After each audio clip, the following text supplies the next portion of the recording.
Found, yeah. Cool. So we should be live now. Welcome, welcome, welcome. Welcome. Hello, everyone. I think this is, Jeremy just said, we really organized. I think this is the 48th show on our YouTube stream. I'm not really sure Wow. now. I got confused now. But it is, Yeah, I think it's 48, yeah. yeah, I think it's the 48th. So welcome, everyone. Before we jump and introduce the next shot we have, I'm gonna play the show reel from Polyester Studio, and then we can introduce Jeremy a little bit better, and he can talk about himself. Let me just share this screen quickly here. Give me 1 second. Cool. So, and you guys should be able to see. Yeah.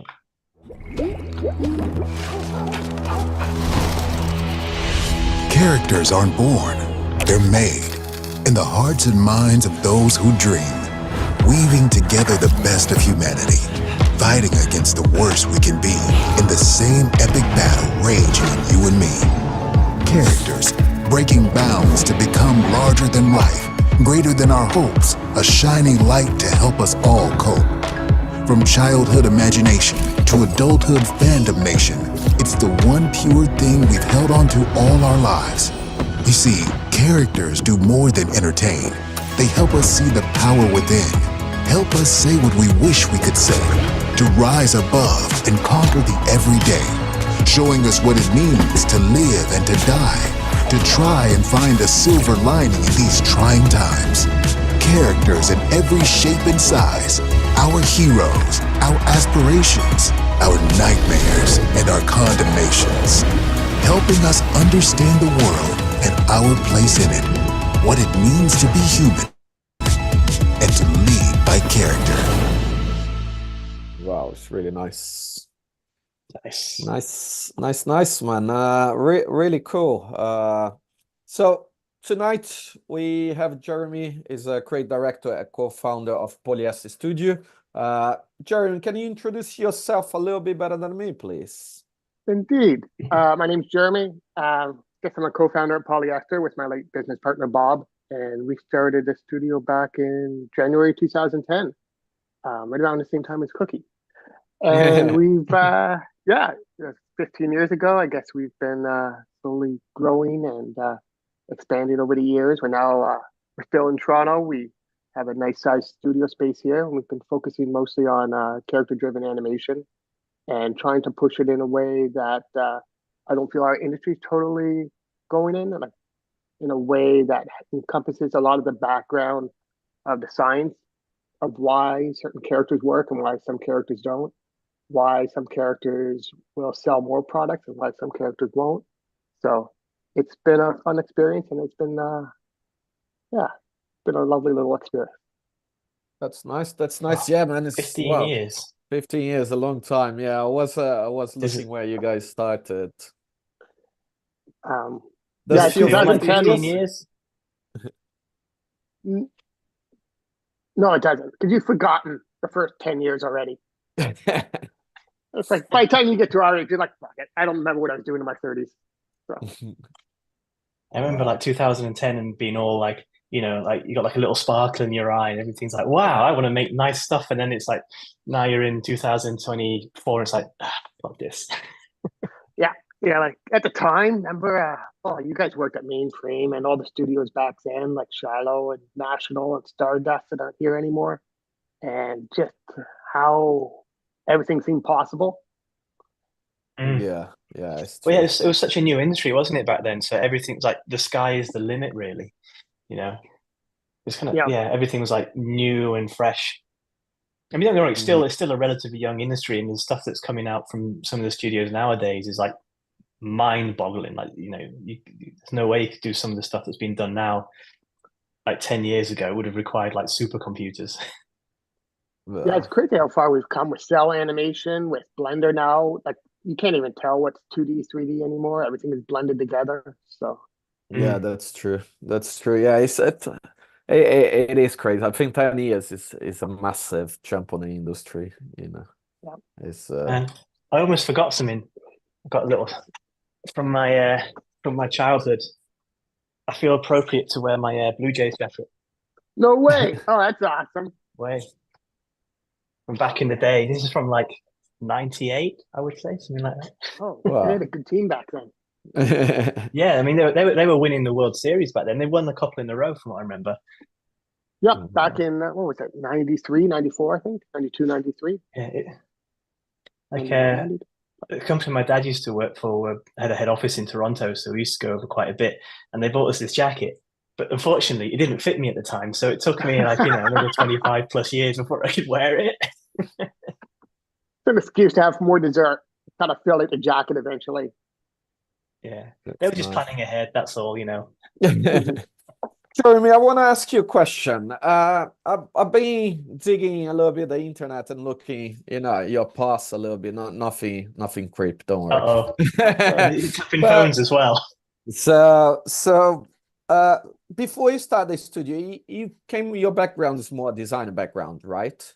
Yeah, it's I was graphic design mostly. Graphic design. yeah. And where that, like, because I think you one of the main studio then driven, it's not the main studio driven by character, but you sell yourself, Polyester sell as a character driven studio, where that shift change, because coming from a graphic design to go into a character animation world is complete two really far worlds, We're trying to blend the two. Like, we're still trying to blend characters and really beautiful type together.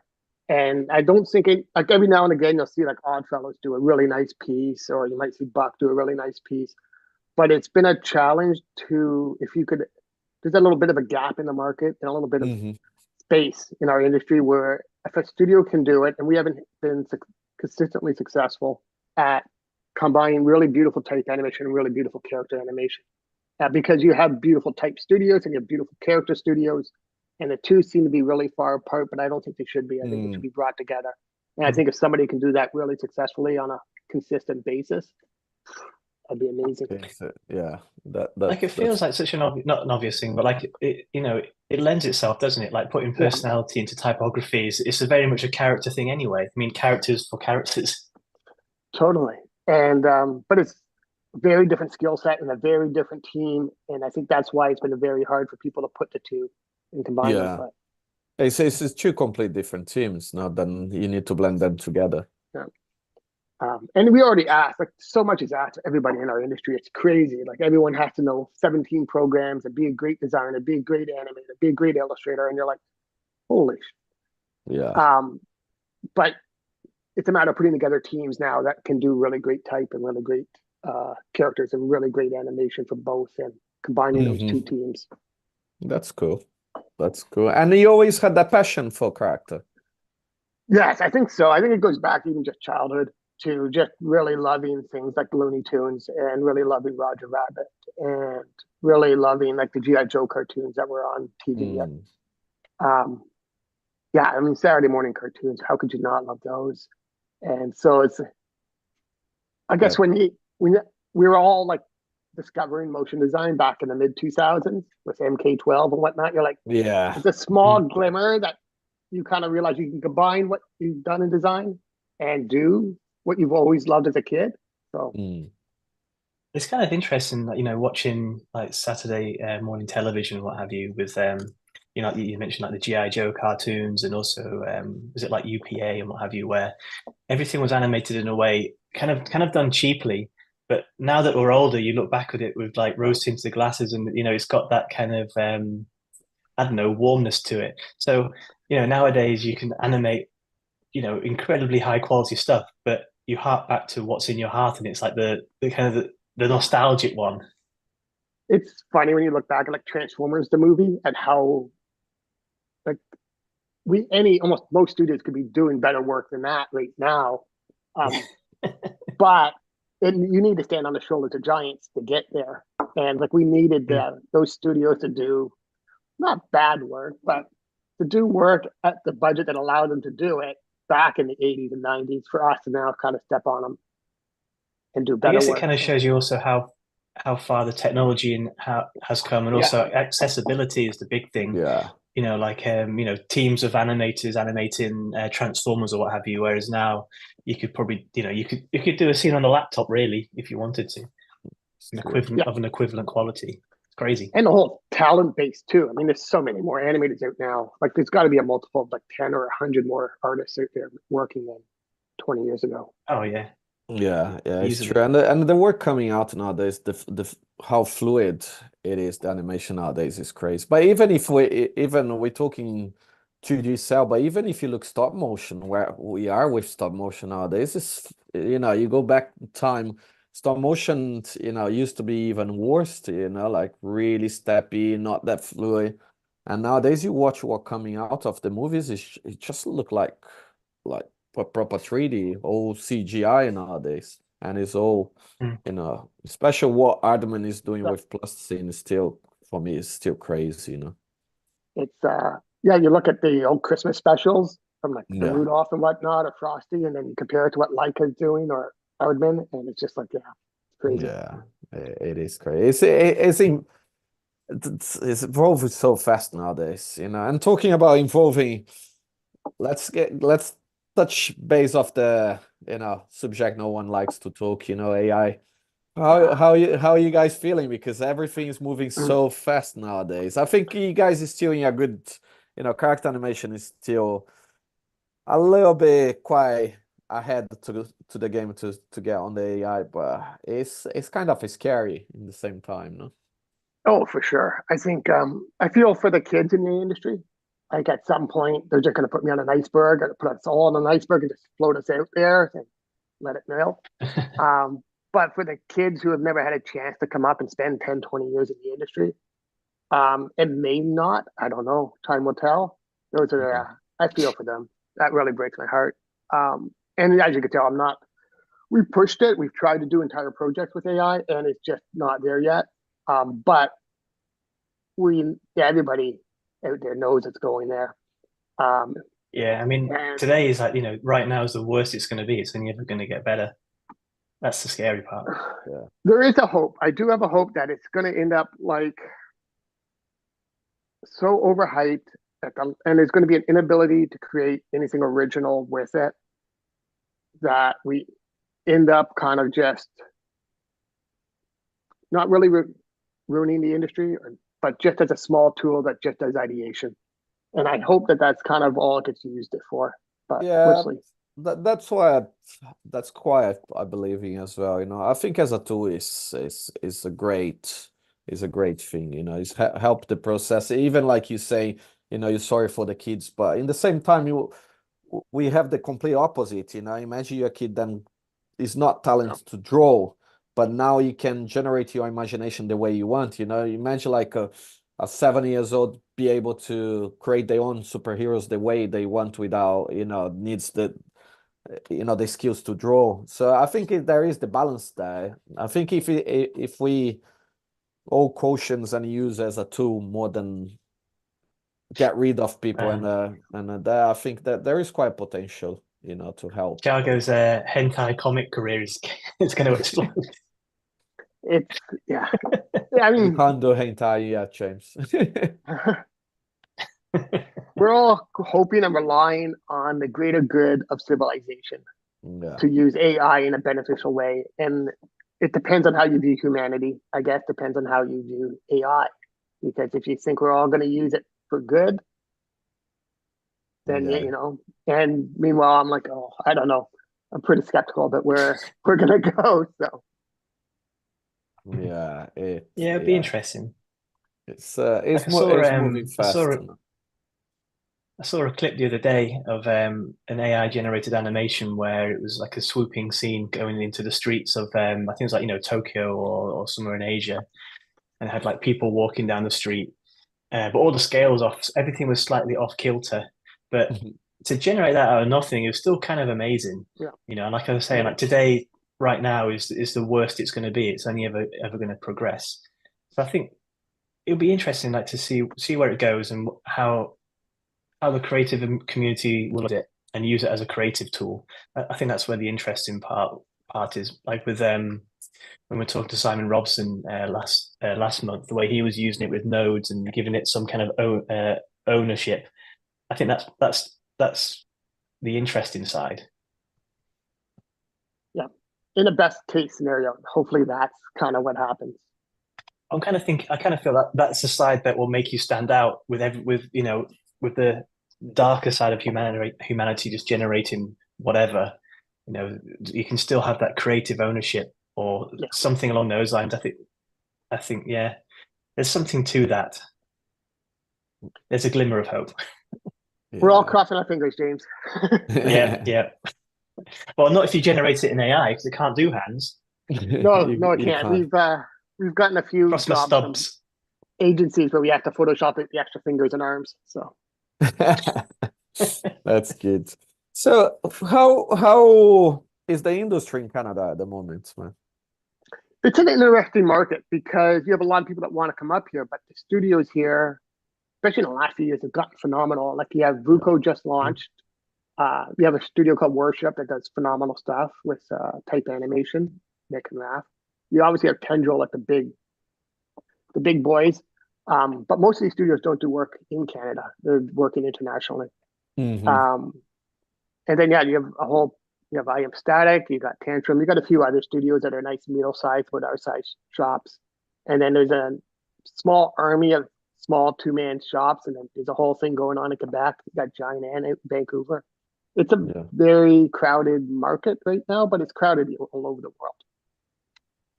Whenever I see a new animation studio, like half the time it's like, oh, based in Canada. I'm like, oh, okay.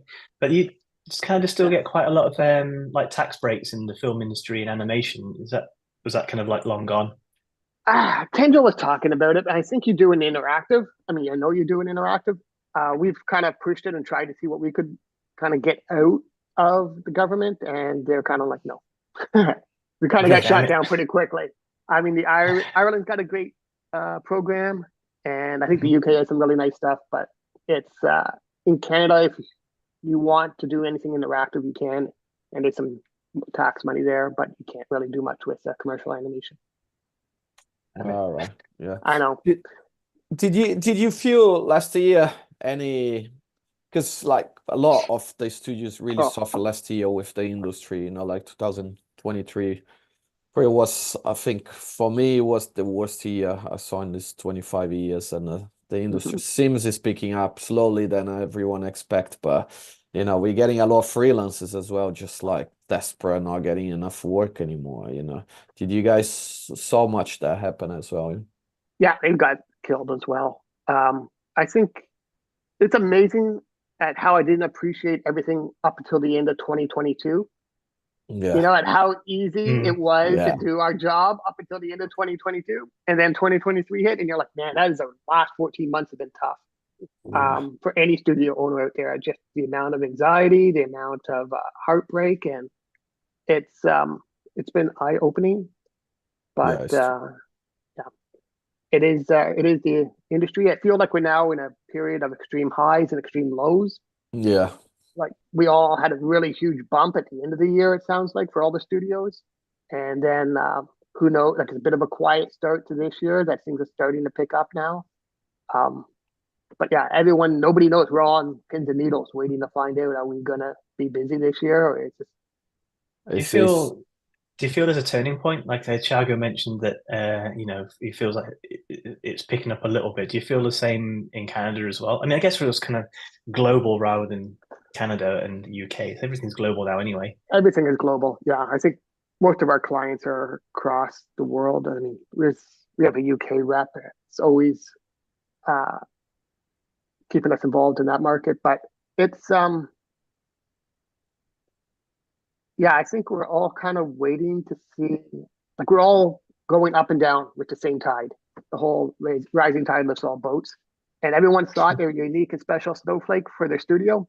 And I think we all found that we're not.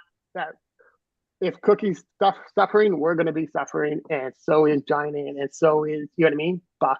And it's so weird how it doesn't even matter but what kind of shop you have, what you specialize in, that we're all going up and down.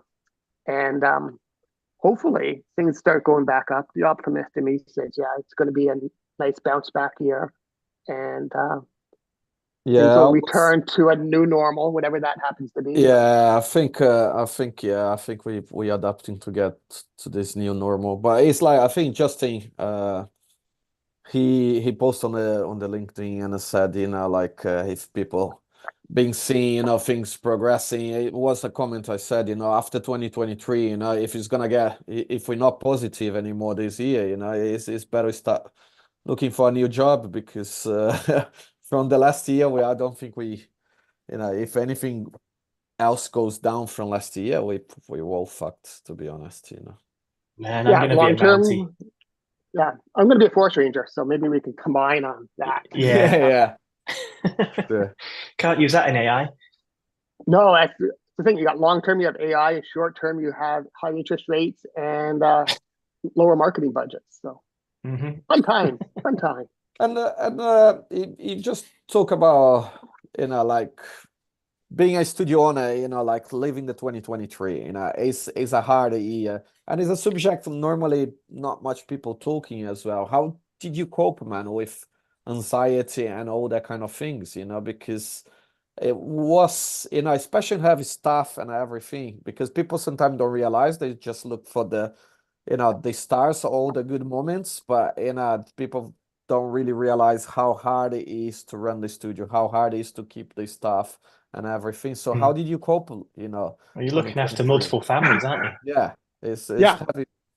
you've got 10 to 20 people relying on you for the paycheck. They're relying on you for, and then there's freelancers, which we found out that also relying on us because they were also dying. So the people that you always had work for, so all of a sudden you didn't have winning work for them. So uh, how do you cope? You, you go for a lot of hikes in the woods. You hopefully don't let it out and don't show it to your staff, or you're trying to able to communicate in a very positive way, in a very healthy way, because there's no way you can hide that kind of anxiety.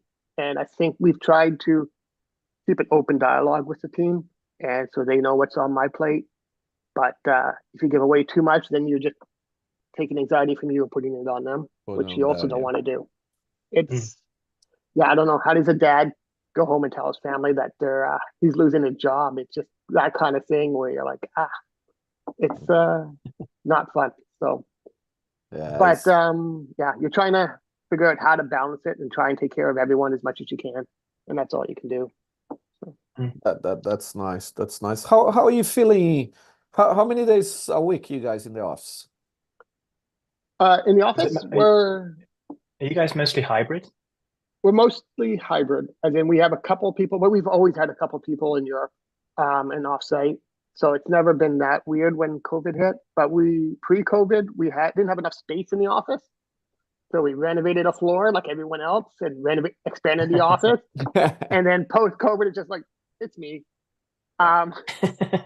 Hello. Yeah, exactly. Great. Got a couple 1,000 square feet and it's me and the dog. But no, on the Wednesdays and Fridays, we have people in, and then Mondays and Thursdays, it's pretty quiet. But it's really been a challenge for the young staff, the juniors, the interns. Yeah. And when you hear people like talk about how they shouldn't need to come back to the office, and I kind of agree, but I also think there's a pay it forward kind of mentality that has to happen, where the senior staff were juniors at one point, and they had seniors training them and bringing them on.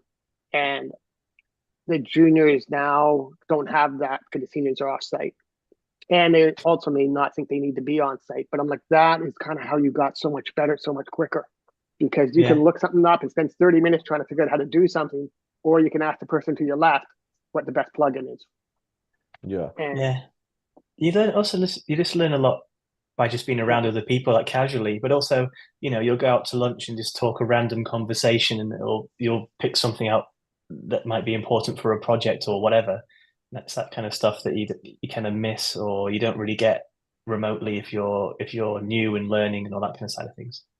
Just getting feedback, just asking someone what they think of this design versus this design and what they like. So yeah, I miss that. Like me too.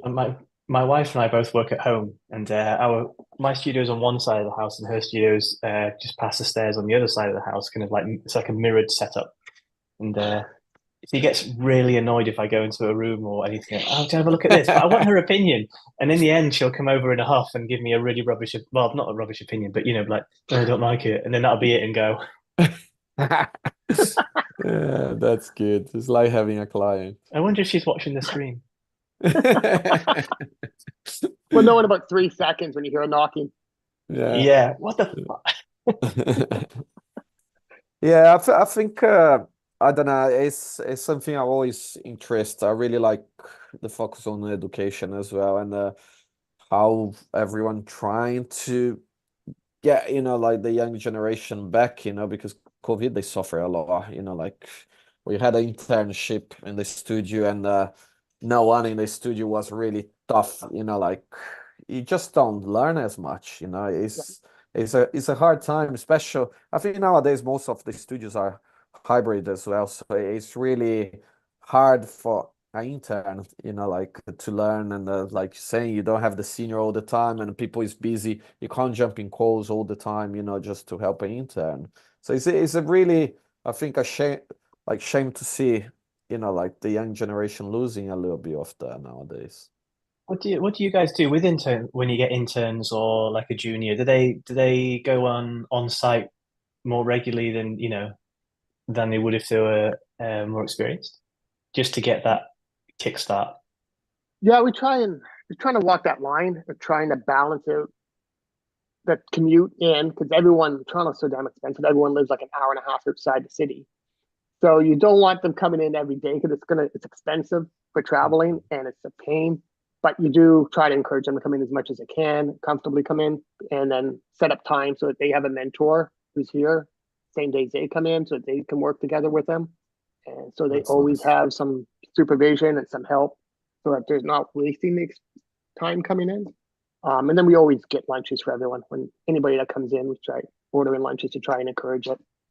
And Man, communal lunches are awesome in the studio. yeah, they're the best, especially in the summer when you can go outside and we got like a Ah, little patio space here at the office. And Yeah. good. So look at your website, man. Where do you see, 15 years is a lot, Oh, it's just a sec. yeah. Sorry to interrupt, but like going back to the intern side, like what I should probably ask, like what do you kind of look for when for an intern or when you're hiring? Like what kind of like piques your interest? so we mostly use one local animation school here called Sheridan, because they have a really good cell program, Oh, and that's cool. I feel horrible because we need to get people and it's to come in from school and be able to contribute right away. So we kind of have to find the best drafts people, the best drawers, the best artists who can just jump right into an actual work projects. And then I think our rate here is like 16, 17 an hour for interns. Um, and what do we look for in them? I think it's much how easy is it going to be to transition to a work project from a school project? And you're just really looking at their level of skill, their ability to draw, and hopefully they're cool people. How big of a factor is personality? I think that's It's quite an funny. important thing too. It is if we're going to hire them full time, Unless and you're we do missing a lot of deadlines. that. But it's almost you can't tell from it's what we've realized. You can't tell from a 1 hour interview or even a half-hour interview somebody's personality if they're going to work or not work. So we kind of like look if we kind of offer jobs without meeting them, and then we'll meet them before they start. Mostly because you can tell based on a portfolio if they're workaholics or not, if they're going to be able to jump in and contribute, and they're really committed to becoming the best artist they want to be. Do you see like the quality of students nowadays a lot higher than it used to be like 10 years ago, or Yeah, even like the last yeah, 5 years ago? I think it dipped around COVID time, and which is understandable. Poor guys having to work from home, like losing all that school time, losing professor time, losing being able to not But be on still having site to for pay the schools, fees. and still having to pay the ridiculous expense of education. Jesus. But yeah, you saw a little dip as a result. But yeah, this past year, the applicants were phenomenal for our summer intern, and I was just like, And your um, interns is most like local, as you said. Yeah. Yeah, we kind of be nice to take on more advanced and do some hyper island students and whatnot, but it's just a case of trying to get people on site, making sure it's worth their time to come in, making Yeah. sure that they can contribute when they're here, making sure they can get a lot out of it. And so, yeah, it's a balancing act. And I don't want to have people come in unless I know they're going to enjoy the experience and it's worth a big worth it for them. It's a huge commitment for them. Yeah. Yeah, it's true. There's too much pay to play right now in our industry, like where there's too many, like to travel halfway across the world to do an internship for a possible job, but it's like if there's no job. Yeah.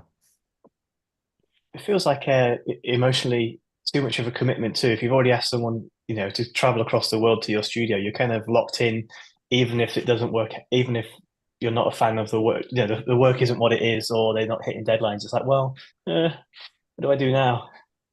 Yeah, no, I remember I roughed first couple of weeks at a job in the States where they flew me, I flew down, kind of took the job and all that. And I was like, hey, if I don't figure it out after a month or two, you guys can let me go. Don't sweat it. But fortunately, I figured this shit out. But it's yeah, you don't want, like, I feel for the boss, and it's a tough situation for him, but it's also a tough situation for the young aspiring artist. So definitely. Yeah, it's true. It's true. So going back to that, I want to know a little bit more, you know, where are you guys going now? You know, because 15 years is a long time. It's a long Are you time. keeping in Toronto, or you do you guys still have or that you got passion? plans? You know, what was the plan to push, you know, where you see you guys the next 5 years? I hate that question. It's a tough one, especially because of how much has changed in 5 years ago. It was an easy question to answer. Yeah, it's Now I'm true. like, we'll see where technology takes us. There is a possibility we're all making really cool, awesome animations for the new Apple Vision glasses, and we're all having a blast making animated content for that. There's a possibility, yeah, we've all are making our own TV shows, and we're all ecstatic for doing that. But who's to say? In a perfect world, we've kind of grown to the point where we've got a few more long-term direct-to-brand clients, that we have less peaks and valleys, that I can take a step back from the studio a bit further, because we have so much really great talent here, senior talent, that can then start driving the studio more than I can. And yeah, that's kind of where in a perfect world we're kind of going. And in the That's doomsday nice. world, it's all Terminator 3 and robots have ruled the world. And do you guys has any plan like to do like personal, you know, maybe a TV show? So we've Because you been guys with, so character lead, so that's why I match, you know, seeing you guys going. yeah, we started a little shop that we've launched. We have a retail shop at the studio. It's open Yeah. to the public. We've been able to start kind of branching into doing some of the some animation. We've got a lot of stuff that's been shot that we're gonna, some live action animation stuff that's been shot that we're gonna start animating this summer for. That's Um, nice. so there's a lot of things kind of planned and in works. It's, how do I put it? People brandy the word IP around too much in our industry. In the same way it's kind of used like content, where I feel like it kind of diminishes the emotional attachment to what you're making. But it would be nice to do and get paid for bringing your own characters to life a lot more. It would be nice to try and do work that doesn't have to sell a product or a service or a drug, Yeah. or it would be nice to do more work that actually benefits society and communicates a message that's important to the world, rather than trying to tell people to take some pharmaceutical. Yeah. That It's is amazing. interesting you mentioned like Apple Vision Pro. Is that something you guys have looked at, like the augmented reality? I mean, obviously it's still early Yeah, days for the whole thing, but it's we're still quite experimenting inhibitory. with some AR stuff. It's, to me, I think it's amazing. I think that will hopefully help not save our industry, but kind of give a big boost to what we're going to lose with AI. in terms of the amount of work. And I think the ability to have more screens may actually help us Yeah, in it's our true. industry. It'll ruin society, but it'll help us out. No. I think the idea of And using Apple Vision and to tell some kind of story in your own world, I think that's got a huge amount of potential scope. I think yeah, once the Apple Vision Pro is kind of more, you know, more accepted and less like this big thing stuck on your face, maybe the next iteration is a lot smaller and less intrusive, for example. yeah. But Who has these just sunglasses that are out that look pretty cool? which ones are those? There's an AR one that has sunglasses, and Oh, I right. didn't see Let's that. have a look. just, but you can see where it's going to go. And then yeah, if you can go Mm. in, we're going to set it up so you go in the shop and you can see the animated character tell a story depending upon where you're looking if you're using it. And trying to figure out how to get that set up so that you don't need a phone is the key. Yeah, And I yeah. pitched an idea years ago to the government, it never happened. But in London, in Trafalgar Square, they have the plinths with like statues on top, and there's a fourth plinth which had nothing on top. And the mayor of London put out a brief to anyone, you know, come up with ideas, and mine was to do like an augmented reality Yeah, on that.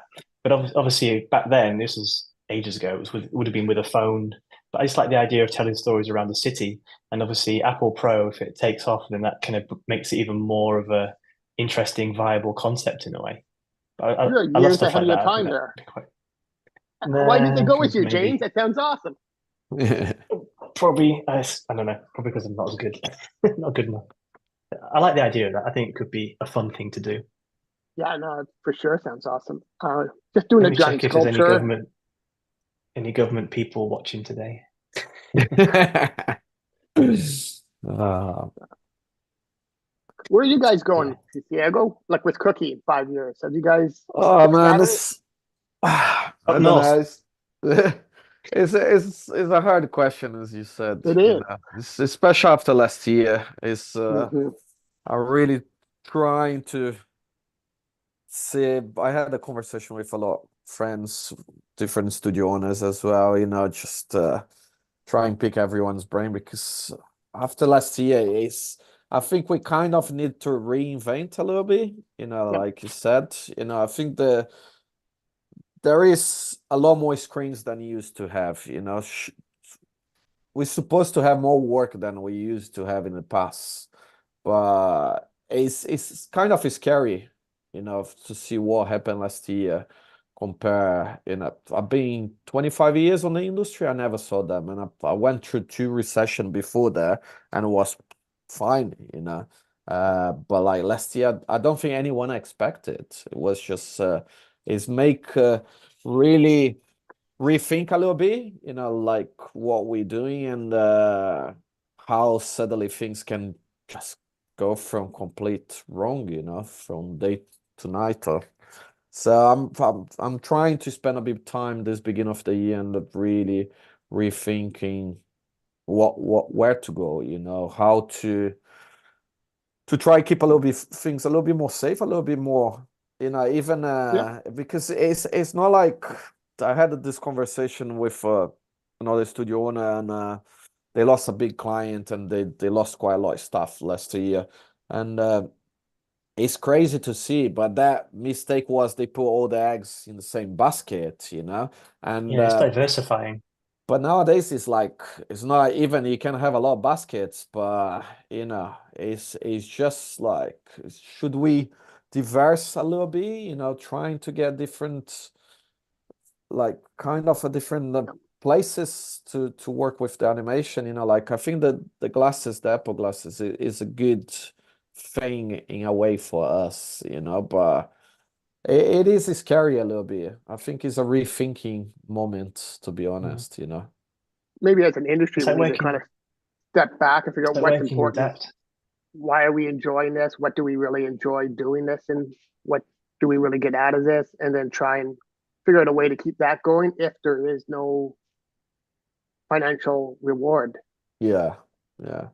And I don't know, it's what you said, you know, because commercial used to be a lot bigger, you know, you could make a lot more money in commercial, but the budget is getting so small in commercial, and you can't just leave the commercial. And the commercial is the whole reason that you make the money, you sell your soul, you know, you're selling a cheap product or whatever, but you're getting the money so you can put the money back on the studio and make like personal work. And nowadays it's like that money is not that great anymore. And so is it any other way, like you said, you know, make more meaningful projects as well? I think I quite miss that sometime, you know. It is hard.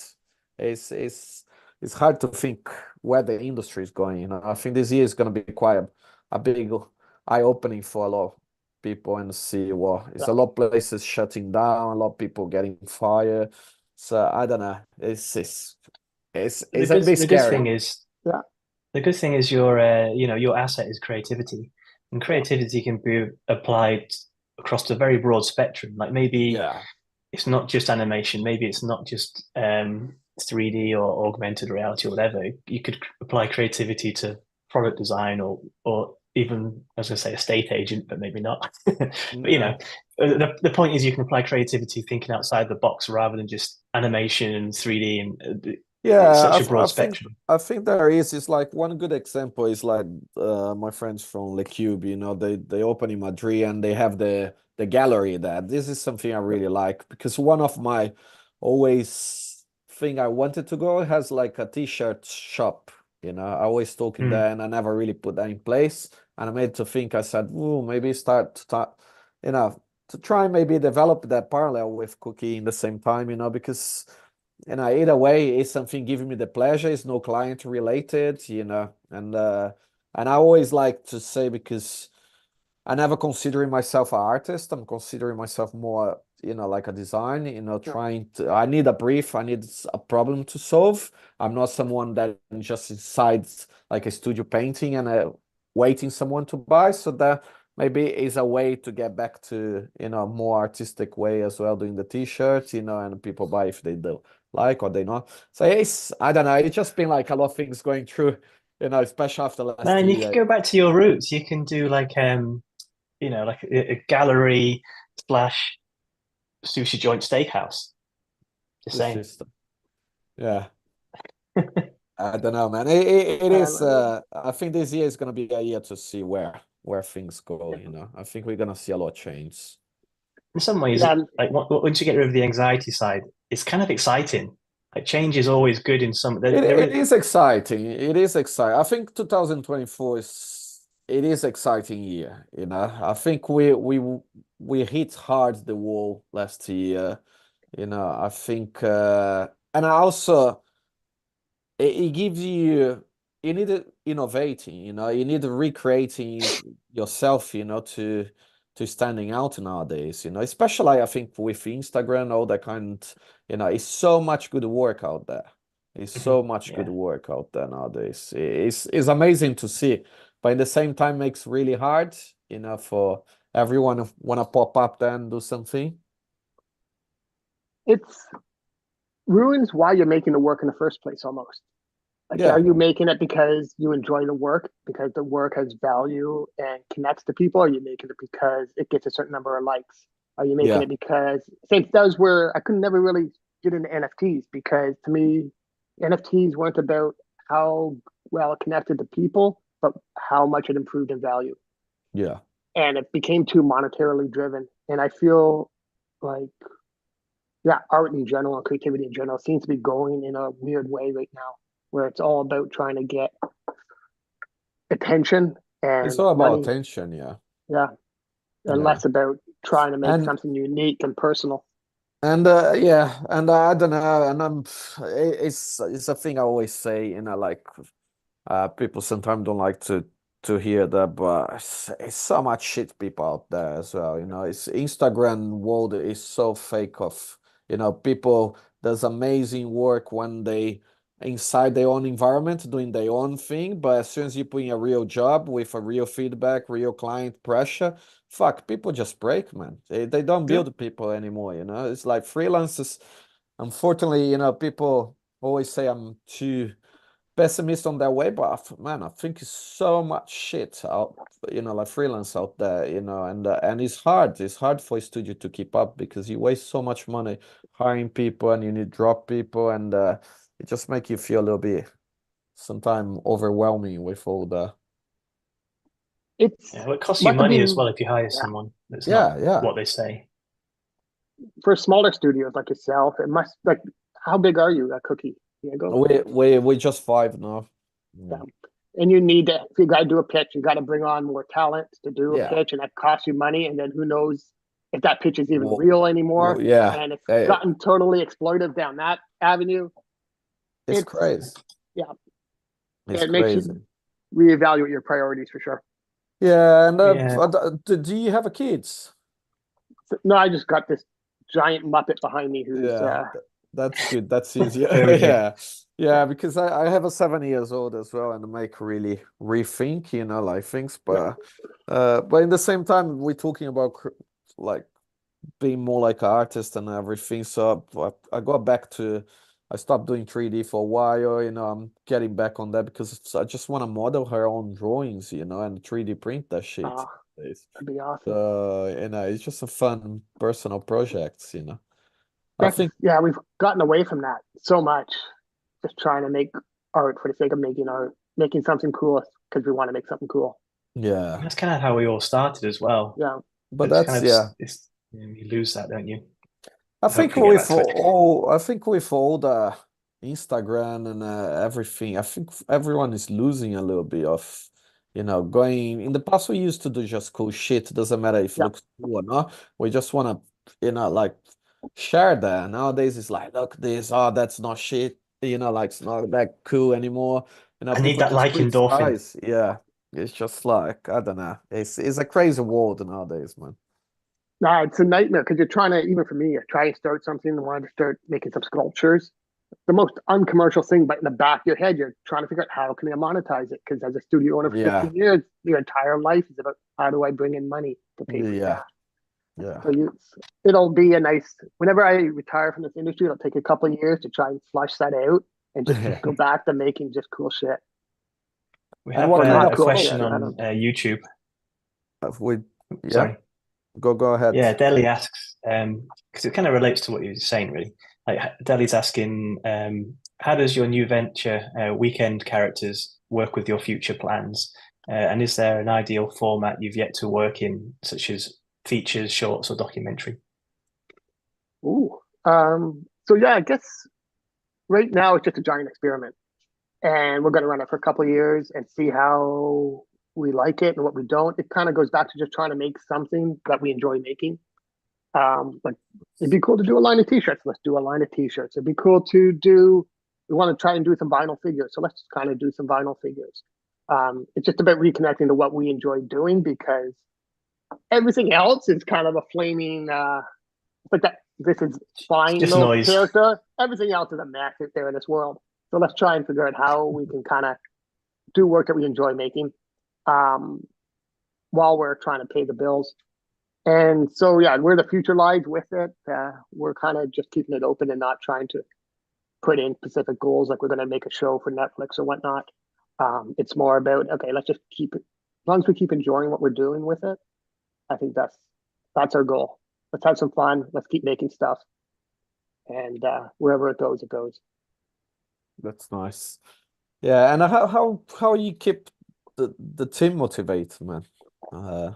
That's where kind of things like the shop come into play. When the team is well aware that they're sitting around with, hey, Jairus, how come we have no client work? At least we have stuff to work on that we can kind of do. Let's try and push a line of shirts this year. Let's try and do some AR stuff inside the store. Let's try and do other things that kind of everyone get excited about doing. So as last year was tough, how do you keep morale up among the artists? And that was kind of one of the tools that we used. Yeah. Yeah, it's a tough thing, especially with the commercial work parallel, how to get the team always inspire and motivate as well, I really like, like the stickers you guys send is just like amazing. Yeah, it's I love the characters. it's always nice to see like other studios trying to push other things, you know, instead to just like focus on the animation as well. Yeah, I think, Just I nice mean, stuff that brings there's a so smile. much talent in this industry and people doing so many cool little side ventures as well. Like the line has a million different things that they're experimenting with that are cool. Um, Yeah. you had the guys from, was it Tuvente or no, Device on with the 4 different studios that they got on the side. There's so much like entrepreneurial spirit in our industry. And then you tap into that same spirit and combine it with creative problem solving. So there's so much that we could be doing that, which is why I'm like on the optimist as even if AI comes along and replaces our industry, the people in it will be fine because of how much we've learned and how we've adapted and how we're so, I guess, we're able to change and move and grow. Yeah. It is nice, yeah, it is nice. Uh and it's I don't know, it's crazy. It's crazy to see, you know, like 15 years ago and then nowadays, you know, like that the change, you know, is It how things. Nothing changed really for 10 years. And then you have COVID and it's like Yeah, COVID, AI, industry does recession. phenomenal, industry bombs. Yeah. Yeah. Maybe what happened was everyone was sat around at COVID because they had to, and lots of spare time. People were like, you know what, I'm going to code AI. Fuck it, I'm going to make AI. You know, that's what happened. Yeah, it's It's true. funny. It's been the last what? It's been the last 4 years changed so much when we I compare. was I was going to ask like what would be your dream project, but I guess you kind of described it with you know, making t-shirts and all that kind of side of things. No, my dream project, if someone had enough money, would be commissioning us to say redo the entire, say, Fleetwood Mac greatest hits, but with animated videos for each song. Mm. And they need a couple mil, and he probably needs about 2 years. And that would be my dream project, something like that, where maybe you could be even Michael Jackson, like taking top 10 Michael Jackson songs and making music videos for them that Wow, are that's all cool. animated. Like that would be phenomenal project. If I ever win the I, lottery, I think I think that's what we're going to be doing. you should put That's together cool. like just like a little style frame proposal for like one or two songs anyway, because it'd be super interesting to see what the vision is, especially when you're remaking classics kind of thing. Yeah, in the back of my head, I'm trying to figure out a business like case for it that I can kind of promote or kind of go to whoever has the rights for the music and kind of go, hey, this is an idea. We'll put it on the Apple, get Apple to help subsidize it. We'll put it on, make it immersive on a new vision or something. And how fucking awesome would that be? But I don't know. What was the classic music videos at Take On Me where it's all like 2D Mm-hmm. drawn? We can see that's where AR would be perfect. You know, 2D world, people coming in, whatever, in the middle of that crazy music video, walking down. So you know, you're in your living room. Nope, now you're in the aisle of a supermarket. All with 6 fingers and 4 legs coming Yeah. after you, chasing you. Exactly. That Oh would be man, funny. That would it's be funny how funny. that video is so iconographic for like I think everyone in our industry. The aha take on me, and how that probably is why so many of us are in this. So, Mm. I mean, surely that's got to happen. That's just a matter of time. Matter of time. oh, for sure. We have another question on the from Ian. He said, "I'm excited to check out the Polyester store. My question is, how has your relationship to consuming media changed over the Ooh. years as you have grown and take on responsibilities like kids and Muppets?" How has my relationship to media changed? I think it's interesting. It has changed because now when I'm scrolling through, I'm looking at ads for how we can make ads for the store and shop different, which changes how we make ads for clients. Yeah. And when you're actually making it for yourself, it also gets you to start looking at it differently. And I understand now why we do 15 different edits of a 30-second spot for Instagram because you have no idea really until you throw it up which one is going to take off and which one won't. And the results for the 2 videos that are slightly different will be quite drastic, and that's kind of crazy. Yeah, it's interesting and it's to learn and try and figure out, but it's also kind of feels like we're just all bowing before our robot overlords as we try and figure out the algorithm and how to get it to work for us. Yeah. And one thing, like 10 years ago, I would have thought it would have figured out by now is bloody screen ratios and all that kind of side of things. But now it's even worse. It's like, Jesus, you have to make an advert for like portrait and landscape and square and everything. It's a minefield. Yeah, that was last year. I feel like in addition to it just being a shit year, we now just assume you're going to do a 916 in addition to the 16.9. And we just kind of have to build out everything. So it's a massive square. And we're all just going to have to pay the extra rendering costs and et cetera, I mean, et cetera. how long have we got before going to the cinema and a film's going to be shot in bloody portrait mode? But how long have we got until that happens? They all shot 4:3 again. Yeah, some films are, but isn't that just for nostalgic reasons? Like if it's a plot point. Yeah, they're just going back to the old, you know. I hope they go back to 720 by 576, you know. when we went to buy, it'd make rendering easier. Yeah. When we went to buy a TV, they were selling vertical TVs. So, wow, that's weird. So that was about a year ago. So we're not that far off, James. You can buy a vertical TV for your living room. Isn't that depressing? Yeah, it's a bit weird. It would be cool if you did it like an NFT. You might do like your own NFT gallery. You can just kind of go down to your local Best Buy and start buying screens for it. But yeah. One quick question, man. You guys been producing, you know, like you said, your own commercial to sell your own products, you know. It's a common thing it's really rare we see, you know, like everyone is really good studios to sell clients' products, but no one is never really good studio to promote themselves, you know, like in a commercial way. So I think one of the first studios, I think it's not many out there. I think it's probably you guys and Golden Wolf creating their own, you know, like their more doodle stuff that they're doing is awesome. It's just superb. So how do you feel creating, you know, brief your own team, you know, to create things for yourself, you know, to trying to sell? How hard it is for you guys? Oh, it's easy. It's easy. It's just like, hey, I got an idea for something cool. Are you guys cool with this? Yeah, that's the brief. That's great. What do you guys think? And somebody else has a cool idea. They want to do skateboard decks or something. Yeah, it's pretty open in terms of nice. There's nobody else that you need to make happy but ourselves. And if it sells, great. If it doesn't sell, fuck. You know, we'll do something different next time. That's good. That's good. So we have more questions. Dali asked another question. Is there an industry that you'd sign off working on a project for? Is it a case by case basis? There's some industries we will work with or won't work with. It depends. Like, I'm a little skeptical on social media, and there's certain social media networks that I think are destroying democracy in the US. But our relationship to pharmacy industry is very different in Canada than it is in the US, because here it's like, I think they're bringing in pharmacare with free drugs. And in the US, you're hearing about, you can't even get a diabetes drugs being charged $500, you know, a month for, and it's a lot more exploitative at a consumer down there that we don't necessarily are aware of or have to deal with. So for us, the healthcare and pharma industry works perfectly fine, but it's because we're in Canada.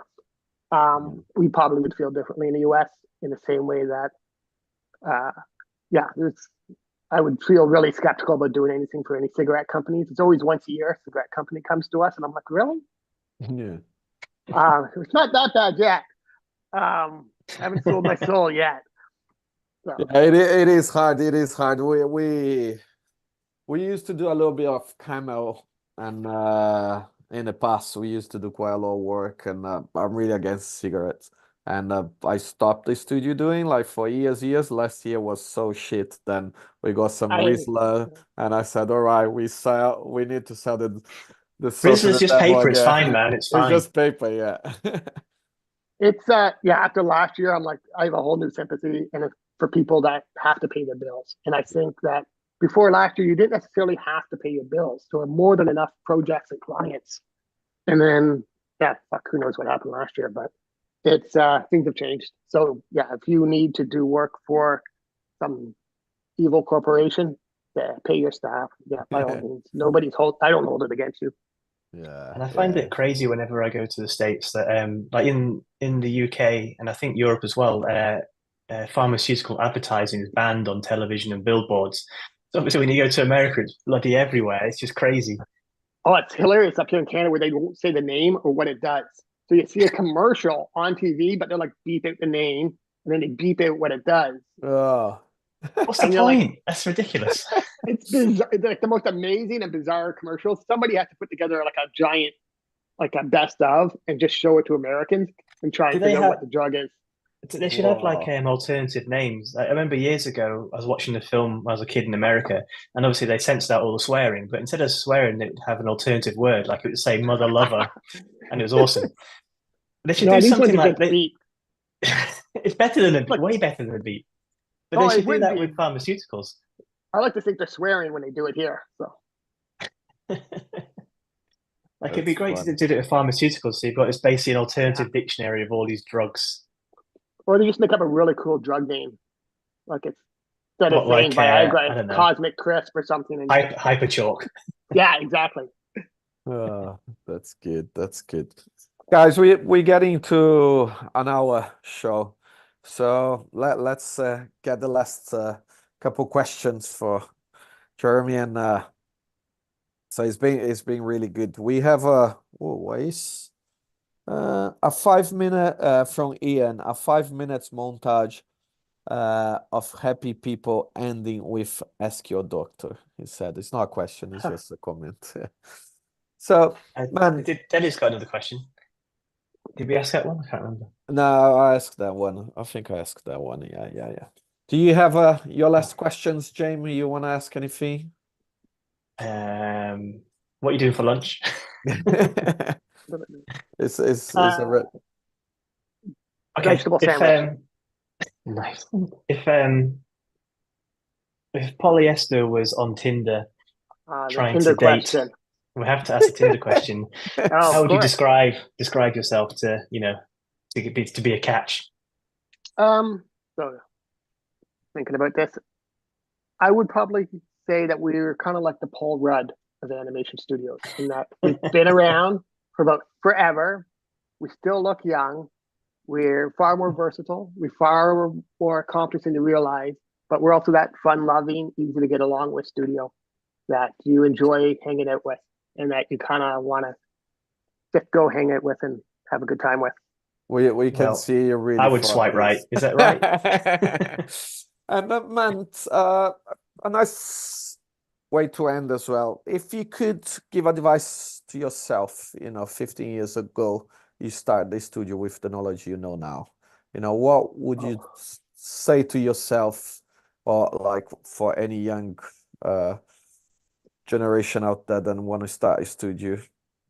Um, See, 15 years ago versus now. 15 years ago, I would have said invest heavily in growing quicker because it was just we took our time. We didn't know what we were doing. Made 5 years of mistakes, and we probably could have done a lot more in a less shorter period of time. Versus, I would never get that advice now because no, you'd have to have giant balls to try and invest in a motion design studio in the world of AI coming in. Yeah. But I would have told myself that's still applicable that the value in a project is the value you get with the relationship, not the actual project. That what's most important about doing a job is the relationship you're building with the client, not the actual in product. Because that in product is a single piece that's going to exist for a very short period of time. That relationship that you're building can last you for years and years and years and become something even bigger and give you even bigger projects. So that would have been the advice that I wish I'd learned earlier is the importance of relationships and the role they play in a studio. That's a good one. That's nice. Very poignant. It's a good way to finish, and the whole catch there. Don't start animation motion graphics to doing 2024, guys. Hopefully, it's not depressing for anyone watching this. Yeah, no, it's all right. It's been all right. But man, it's been such a pleasure. It's been a Yeah, while. huge We thanks. want to get you the work is amazing. Just Yeah. Thanks, guys. keep that up. It's really nice to see a lot of character coming out from you guys. It's always a fun project. Well, thank you guys for having me. This has been really fun, James and Thiago. This has been Thanks, awesome, man. and it's been Thanks for joining us. a real pleasure. And I think what you guys do is so important for the community at large. I don't think you guys necessarily are aware of it, but especially during COVID, especially for educating and connecting people out there, it was Thank really, you. really Yeah, helpful. Thanks a lot. yeah, thank you. It's always nice. It's nice to hear. We keep and talking about Carry On, guys. We have the live show is on 26th of March and it's our 15th anniversary. Yeah. So it's gonna be in London, 93 Feet East. Feet East.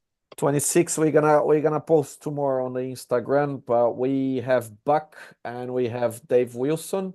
For who doesn't know, Dave Wilson nowadays is it's a big shot, but 15 years ago he was starting and he had a really amazing, I don't know who is gonna remember, but he did a music video using vinyls. He created every single face frame and he had a mirror, so when the vinyl turns, you could see the animation.